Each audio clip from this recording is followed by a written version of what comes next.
facteurs de risque, les consultations prénatales obligatoires et un bon suivi de la grossesse. Le TPI et le MILDA, le dépistage des mutations artérielles et leur prise en charge et la supplémentation en fait. Les mesures d'hygiéno-diététique, les conseils à donner à la maman au cas où la maman fume, on va lui demander d'arrêter le tabac et toute autre substance toxique et améliorer son état nutritionnel.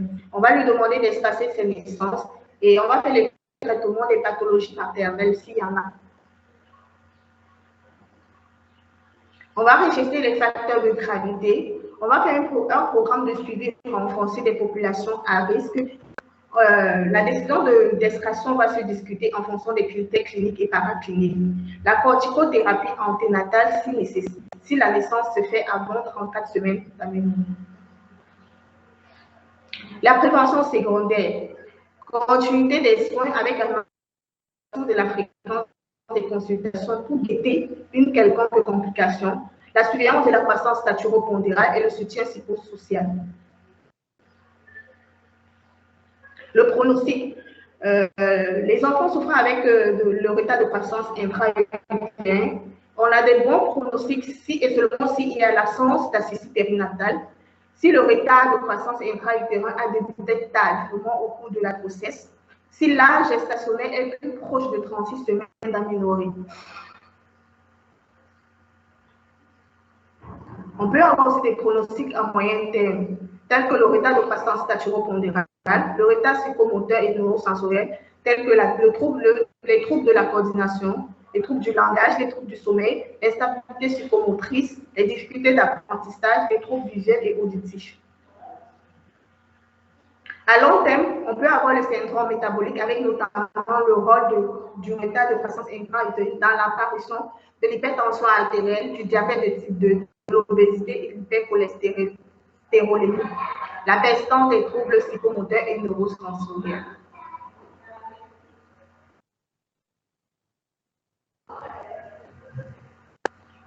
Le retard, en définitive, nous pouvons dire que le retard de croissance intra-utérin est une cause fréquente de faible poids de naissance dans nos régions. Il est responsable d'une morbidité et d'une mortalité élevée et les séquelles sont fréquentes. Les causes sont multiples, mais surtout vasculaires, infectieuses et nutritionnelles. La prévention et la surveillance de la grossesse sont essentielles pour éviter un retard de croissance intra-utérin. Merci.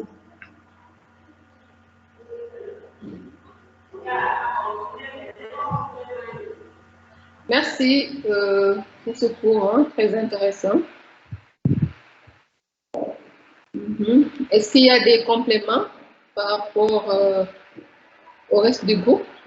Mais ce groupe-là est hypertrophié hein, par rapport à d'autres. Moi, je vois 2 personnes qui ont 3 cours et 6 personnes qui vont faire 2 cours. Comment ça se fait? Ou bien c'est parce que vous avez tenu compte des lieux de stage? Professeur, non, c'était pas ça. C'est qu'il y avait d'autres modules où il y en avait qui n'avaient pas présenté de cours parce qu'il n'y avait pas assez de cours. Donc, c'est comme ça qu'on est parti. Donc, ceux qui ont fait plus de cours dans les autres modules, ils auront moins de cours, etc. En fait, professeur, on avait 2 cours. On avait le cours sur l'hypotrophie et l'équilibre acide-base. Mais après, on a enlevé le cours. Vous avez demandé à ce qu'on ne fasse pas le cours sur... Dans particularité biologique. Voilà, c'est ça. D'accord, ok. Ok. D'accord. Mais j'espère que vous avez pu donner votre documentation à ce qui préparait ce cours-là, ou bien vous avez pu... Non, on n'a pas... Non, d'accord, ok. D'accord. Bon, j'ai vu, c'est parce que j'ai vu que le groupe était quand même hypertrophié par rapport au... Mais je comprends les explications de Yacine, d'accord, pas de souci. Maintenant, est-ce que le reste du groupe a des choses, des compléments d'information? En fait, je n'ai pas dit que vous ne passiez pas l'équilibre acide-base. Hein. J'ai dit que il faut que ça soit traité dans particularité biologique. Vous comprenez? Oui, effectivement, c'est ça qu'on a dit. Il n'est pas supprimé. Il faut que ce soit bien traité dans particularité biologique. Parce que les 2 années précédentes, c'était redondant. On avait 2 fois équilibre acide-base. Oui, c'est ça. C'est ça qui a été conclu avec l'équipe qui doit présenter le cours sur la particularité biologique. De bien faire le cours avec les troubles de l'hémostase et tout. D'accord. Ouais. D'accord. D'accord. Bon, la parole est à qui veut la prendre?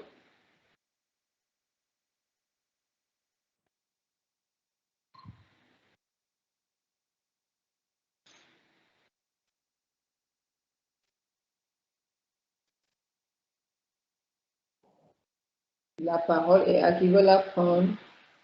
Et si c'est pas, c'est le dumping syndrome ou quoi? C'est l'être pour manger? Ah, Yacine, oui, vas-y. Merci, professeur, pour la parole. Merci au groupe de Marcel pour la présentation. Moi, j'avais quelques remarques. C'est que durant la prise en charge, on voyait tout le temps revenir l'âge gestationnel.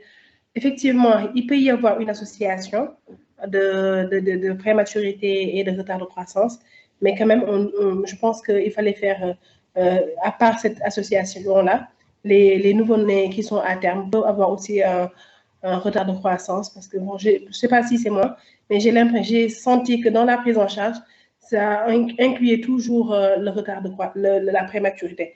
Donc, des âges gestationnels inférieurs à 30, bien à 34 semaines d'aménorrhée. Maintenant, quand vous parlez de l'alimentation pour le poids inférieur à 1200 grammes et l'âge gestationnel à 30 semaines d'aménorrhée, vous disiez que vous utilisez la cuillère et si la succion elle est présente, vous donnez le sein. La cuillère aussi, il faut l'utiliser quand il y a une succion. Donc, je pense que quand il n'y a pas de succion, c'est quand même un peu imprudent d'utiliser une cuillère. C'est mieux de faire une alimentation donc entérale par la sonde orogastrique et en même temps stimuler la succion. Mais même Yacine, inférieur à 30 semaines cuillère et tout, ça ne vous inquiète pas? Si effectivement c'est moins de 30 semaines. Oui. Bon, c'est vrai que les nouveau-nés prématurés parfois sont précoces avec une succion qui est présente avant 33 semaines, mais la bonne coordination de la succion déglutition n'est pas observée avant 30 semaines. Hein? Donc, c'est inquiétant quand même de voir que vous posez la cuillère.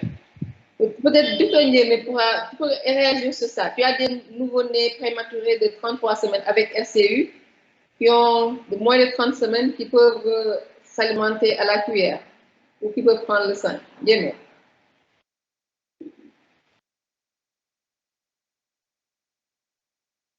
Elle a bougé quand il est connecté. Hein? Peut-être que tu n'as pas enlevé ton micro. Bien.